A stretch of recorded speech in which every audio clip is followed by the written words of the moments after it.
it's been a very spiritual experience of trying to navigate this path, trying to listen to my intuition and trying to go with the flow at the same time. These little pathways that if you tune into and you listen to and they feel exciting and just like new, it's like that is a little breadcrumb trail to what could happen down the line, or to bigger things. Like, you never know who you're going to meet or the places that you are going to experience. There are certain ideas that we will have in our life that will find us when they are meant to.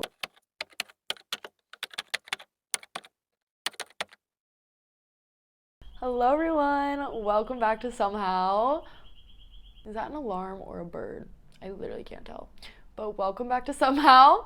My name is Lauren, and yeah, welcome back to another episode. Today, well, let me update you guys a little bit on my life. I've really been settling in here. I'm currently in Byron Bay, and I just love it so much. I feel like it's giving me a chance to finally settle into a routine, to focus on work and this podcast and just like going to the gym and health and wellness. And it just feels so good, especially after I've just been traveling for the past couple of months, and it feels like I've just been so on the go. So this is the first time that I'm able to actually just take a deep breath and settle in.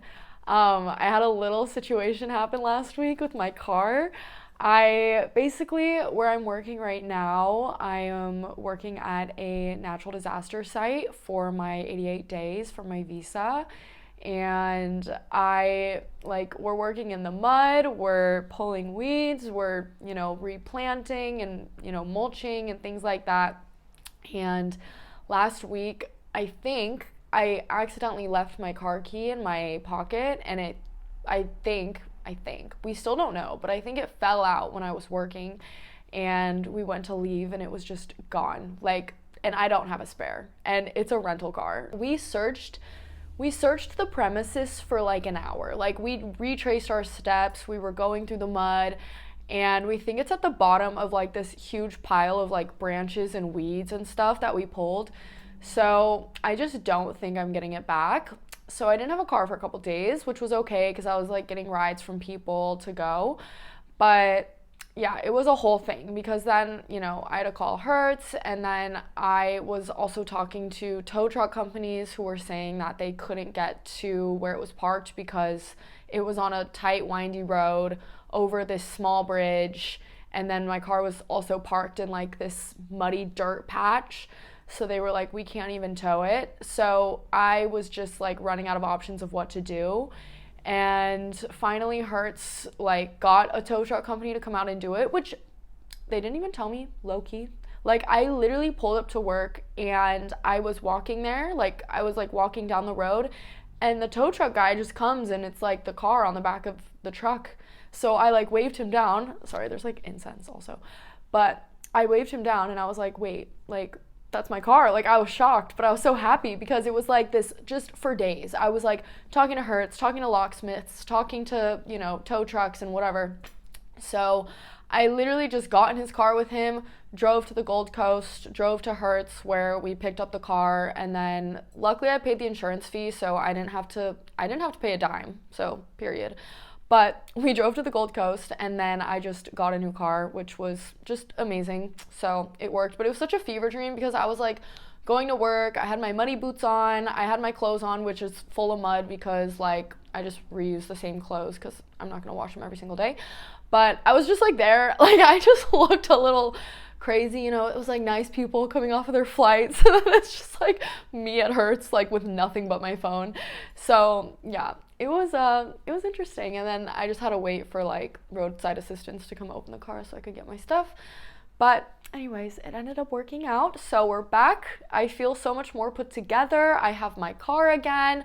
I'm loving this studio so much. I want to do a little studio room tour because this was actually an Airbnb, but I noticed that no one had it booked up, so I just reached out and I said, hey, can I do a long term here for 2 months, outside of Airbnb? So I'm not paying Airbnb. It's we're doing it on the side. So it's really nice. And I just paid the typical rent that a studio would go for in Byron Bay. So yeah, it's really great. So Yes, we're doing good.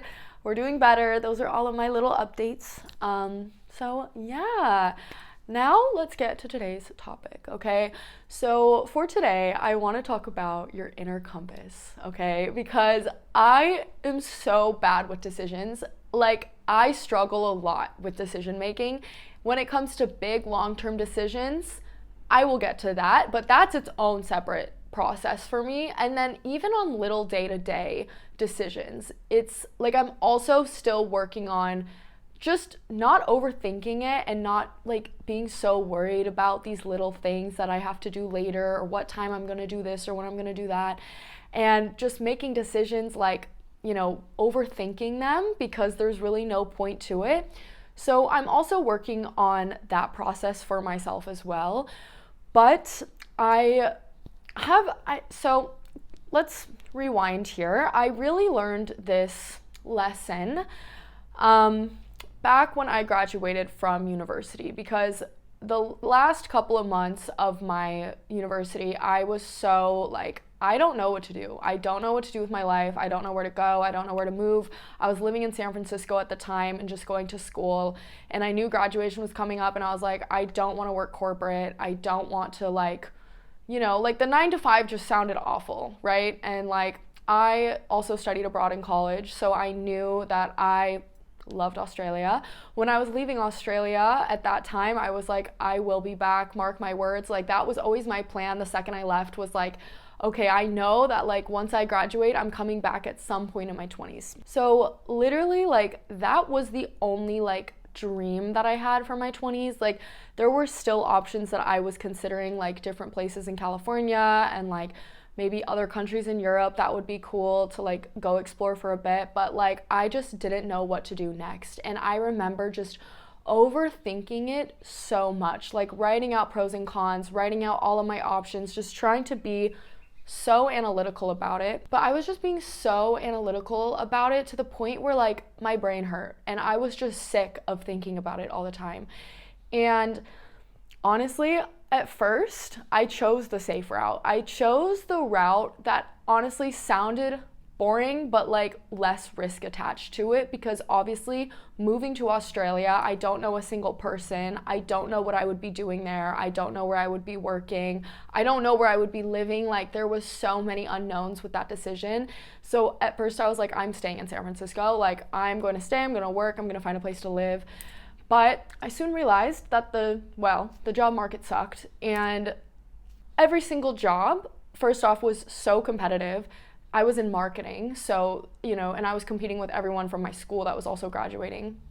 And then second of all, the housing situation was also really tough as well. And I remember going to look at places in San Francisco, like my last 2 months of like where I could possibly move that summer, and nothing felt right. Nothing felt right. I was like actually disgusted by just looking at places, which honestly like should have been a big teller at that time of just like deeply, like I didn't want anything to do with it. And I couldn't figure out why. Like, honestly, I was like, why am I like I remember my parents flew out, and my poor parents, I was such a like downer this day. Like, I was just in such a bad mood looking at apartments when all they were trying to do was help. But I was just like, I don't want any of this. And I realized it was like, I deep down knew that like I did not want to stay in San Francisco. And I knew that. I did know that. Like, I knew I was sort of over it. And it wasn't until the visa application came up for Australia where I was just like, you know what, like, screw it. I'm just going to try. I'm just going to apply. So I applied for the visa, and I just remember, like, as I was filling out the application process, I started to feel so excited. Like, I was just like, oh my gosh, like a rush of like, this could actually be my reality. Like, this could actually happen. And like in my head, I think for a while, I always thought like, oh, this just sounds insane. Like, this sounds like something that like I might not be able to do. I might not reach. Like, the idea was so big. But as I was doing it, I was like, oh my gosh, wait, like this could actually be possible and this could actually happen. And it was just like this rush. And I remember I submitted the application, I put my computer away. So a few weeks go by and I'm still waiting for the email to come through of like whether I got approved or denied or whatever. And I remember it was July and I decided to go home. And I was like, you know what? I'm just gonna go home. I'm gonna see if I get approved. I'm gonna wait for this visa process. And I went home, I got the email, and I just cried. I was so happy. I felt so just excited, like, oh my gosh, this is actually happening. Like, I'm going this route, you know? And in my head, it was like, leading up to graduation, it was all these different routes, all these different possibilities, and all these paths that like I was overthinking so much. And I feel like deep down though, I knew what sounded exciting, what sounded adventurous, and what didn't. And I think out of fear, I chose the safe option at first. I was sort of relying on that because there was just so many unknowns and risks with Australia, even though like if I would have just sat with that feeling, with that possibility, I feel like I would have known in that moment, like, wow, like this could happen. Like, it's so exciting. It's so new. It's so like, this is my dream, you know? And I think once it started to actually come into fruition was like when it all hit me. That tends to happen with me. It's like once something actually starts happening, that's when I really feel excited about it. But it was like this feeling of like, oh my gosh, I'm living my life. I'm about to go live my life. And that was like insane for me, you know? And like a couple of months leading up to leaving, it was like I was just so excited. I was planning my outfits. I was like, you know, making Pinterest boards. I was just envisioning this life for myself. And it was just such a good feeling. And I feel like ever since I've gotten in Australia, it has been such a journey. I've been here for 10 months now, and I have just been moving around a lot. Like I have moved, I think like 7 or 8 times since I've been in Australia because I want to travel, but like I also can't be traveling all the time. You know, like I'm gonna be staying in places. Typically I stay in a place for like 2 to 3 months has been like the mean time. But there's also places I've just been in for like a week or two, and then I realized like, okay, this place is not for me. I'm gonna move on. But like ever since I've gotten in Australia, I've had to learn how to navigate those decisions of like, because I'm a solo traveler, so it's like I have to navigate the decision of like, where do I go next? Where do I want to go next? Where do I want to experience? What do I feel like is calling me? And it's almost like it's been a very spiritual experience of trying to navigate this path, trying to listen to my intuition and trying to go with the flow at the same time. And just sort of listen to the ideas that keep coming to me and the ideas that sound exciting and that feel exciting, because it's like since I've been here, this whole year hasn't felt real, right? It's like I can just sort of flow anywhere. That's the whole point of this, is to just see the east coast of Australia, to experience the east coast, to go all these different places. And so for me, it's like I'm just sort of floating around, and it's been such a spiritual experience to learn how to float around, and for me to learn like, okay, what do I feel like is the best step for me now? Even when I come to a point where I'm like just at a crossroads of like, I could go here, or I could move here, or I could go here. Like there's so many options. There's so many cities and small towns and like, you know, whatever. And so I think since I've been here, I've really just had to tune in to my body of like what sounds exciting and what feels exciting. And I also realized that this was the key to my inner compass and to figuring out where I wanted to go when I actually first landed in Australia. And I was living in a small town. I was living in Airlie Beach, and I was doing some of my 88 days there. And I remember I was there and I was like, for some reason, Byron Bay just keeps sticking out in my mind. I don't know why. I don't know anything about Byron Bay. I don't know anyone there, but for some reason it just keeps jumping out at me. And it was just one of those ideas that kept coming up, and I kind of just put it to the side because like logistically, like there was nothing there for me. Like there was nothing there that I was like, oh, like yeah, like this makes sense. Like it was just a deeper knowing that I had that I kind of pushed away. And after Airlie Beach, I was like, okay, I could go to Byron or I could go to Sydney. So I went to Sydney. And then after Sydney, I was like, okay, I could go to Byron or I could go to Port Macquarie because I wanted to work with koalas. So I went to Port Macquarie. And then it wasn't until I actually got denied from the job there that finally I was like, okay, let's go to Byron. And I ended up loving Byron so much. It ended up being such a good place for me, such a soulful place for me. And I was living in my little van life era back then. Like, it was just so amazing and so good for me. I think that was one of the highlights of my entire Australia experience. But I just remember the feeling of driving into Byron Bay, like, I am so meant to be here. And I feel like through that experience, through that, like, that whole journey of just getting here, I have learned to really actually pay attention to the ideas and the places that just keep coming to me, that like keep coming into my consciousness and my awareness, even if it's for no reason at all. You know, this could be a place in the world, this could be some random job, this could be like, I don't know, maybe even a person that just keeps coming up, that keeps sticking out at me like, hey, look at this right here. And, you know, it's like I have had to learn to really listen to those things that come to me.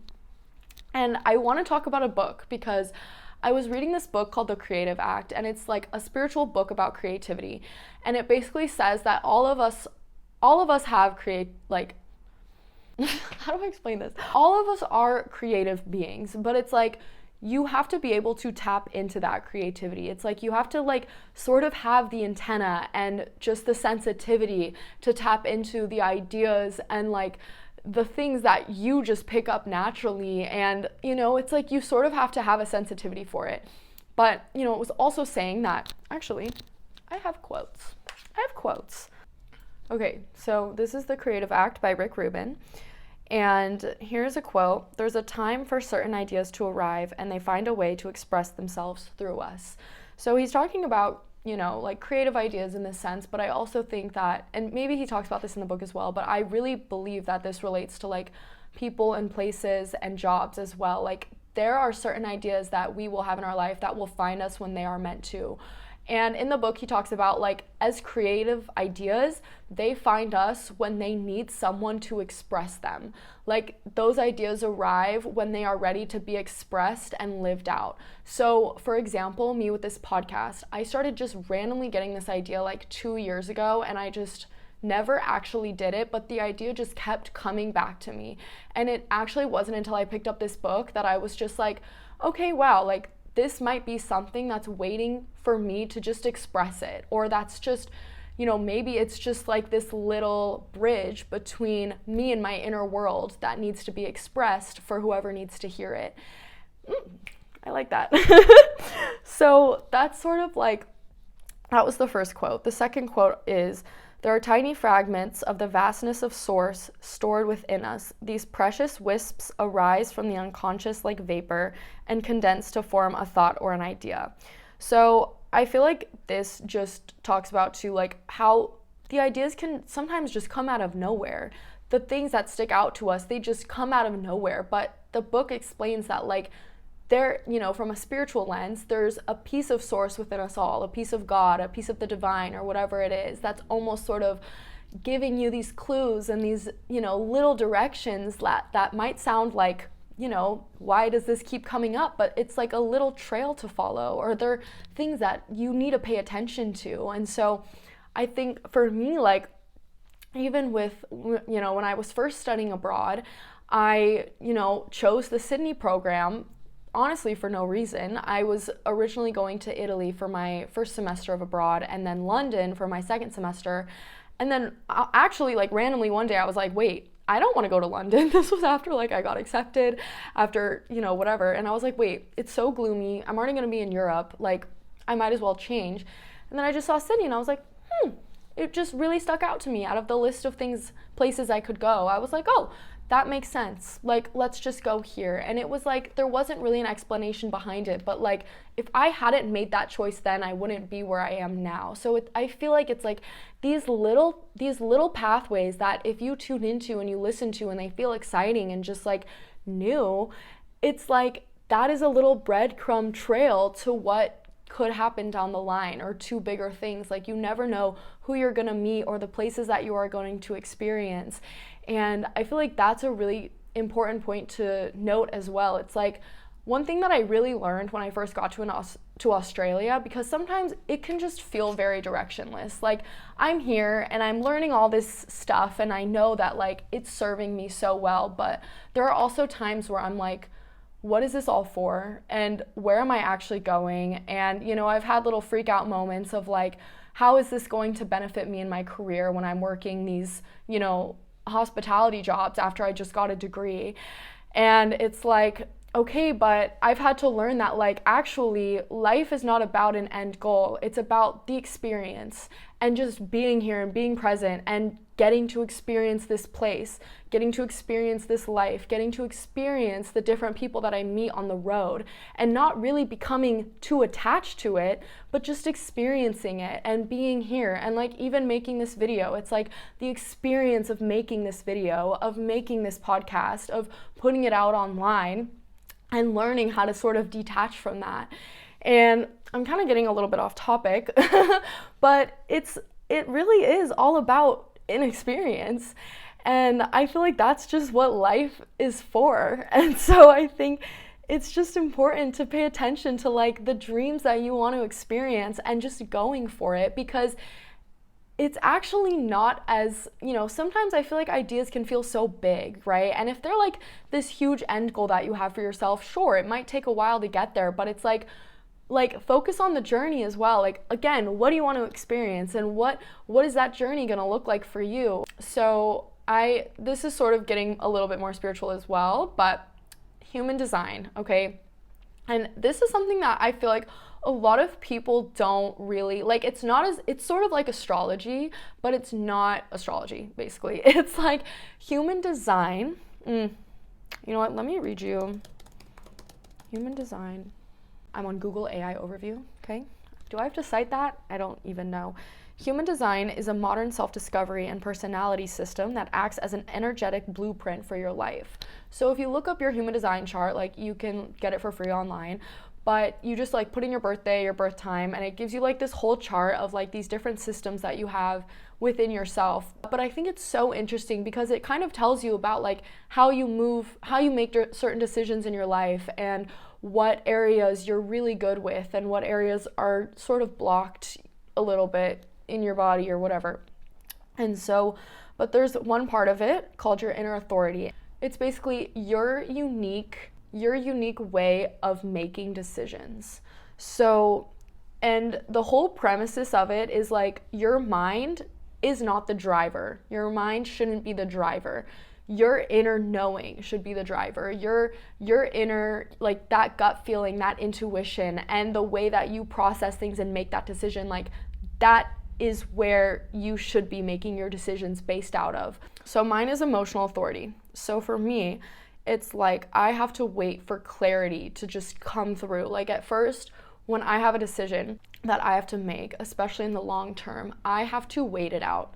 I cannot make a decision spontaneously. I cannot just make it on the spot. Like I have to grapple with the different ideas. I have to let them sit for a while. I sort of have to I just have to let myself ride the wave of like, okay, I have these things in mind, and then sort of feel it out. And then one day I know I will know. Like I will know, or I will just start to know over time. Like over time, day by day, like, okay, this one actually sounds better, or I like this idea.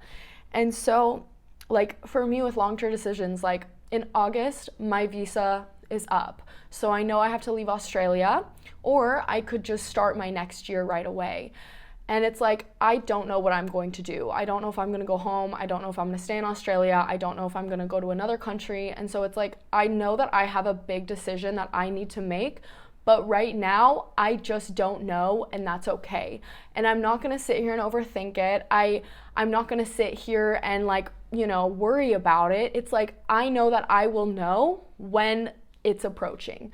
And I know that I will feel what's exciting to me. I now know that. I learned that, but I'm going to feel it out. Like, okay, what sounds exciting and what feels like this is meant for me, or what keeps jumping out at me, right? And I have a couple of places in mind, but like it's all about like, okay, but what's going to present itself at that time, So, period. When it comes to finding your path, when it comes to like finding your path and where you want to go and maybe the things that you want to experience, like listen to that inner knowing of like, what feels exciting, what sounds exciting, what sounds adventurous. Like, life is just a huge experience, and you're gonna go through so many different eras and so many different chapters. And if you make a decision and you don't like it, okay, like for me, I'd be like, okay, maybe tough out the uncomfort for a bit, like see if it works out. But also, like, you can pivot at any time, you know? Like, it doesn't have to be a forever. It's not gonna be a forever. And you'll just learn so much along the way. And I feel like the bigger risks you take, the more like return you're gonna get. And that goes for anything. It's like the bigger risks you take, you're just gonna learn so much, even if it's not the best. Like I've had eras in Australia that have just been like pretty tough, but I've learned the most going through that. And so it's like I wouldn't change it for the world. But it's like you're just going to learn so much from anything that you go through. And so I just think it's about listening to that inner excitement, that inner knowing. And you know, life is supposed to be fun. I don't think life is supposed to be so serious. So yeah, you might know what keeps jumping out at you or what keeps calling your name or whatever it is. So just listen to that. But you'll be good. You'll be good. It'll come to you. And I don't know, look into your human design. I think it's so interesting. Obviously, take it with a grain of salt. Like, you never know, but it's cool. It's cool. Yeah. Okay. Anyways, thank you guys so much for listening, so much for watching. I hope this video helped. Follow your excitement like a roadmap. That's what I have to say. That's the whole thing, okay? All right. Thank you guys so much for listening, so much for watching. Wherever you are, I hope you have a great morning, evening, night, whatever time of day it is. And yeah, thank you guys for watching another episode. Okay, bye.